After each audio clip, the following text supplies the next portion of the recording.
আজি আমাৰ এই শুভ বাথৌ সান এইটো আমাৰ প্ৰতি বছৰে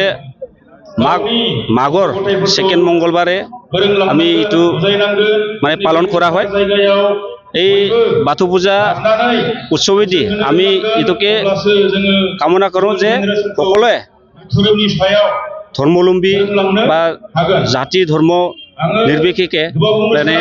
যেন আমাৰ এই বাথৌ ধৰ্মটো মানে আকলে লয় আৰু আমাৰ এই বাথৌ উৎসৱ পালন কৰাটো মেইন উদ্দেশ্যটো এইটোৱে যে সকলোৱে আমাৰ বড়ো সমাজৰ যেন এই আমাৰ বাথৌ ধৰ্মটো যেন ঘৰে ঘৰে গাঁৱে গাঁৱে মানে আকলে লৈ পেলাই প্ৰচাৰ কৰে আৰু এইটোৰ দ্বাৰাই দি আমি সমগ্ৰ মানে দেশত আমিও বড়ো জাতি হিচাপত এটা নিজা যে ধৰ্ম আছে এই ধৰ্মটো আমি মানে এই আমাৰ কেন্দ্ৰীয় বাথৌ পূজা মেলা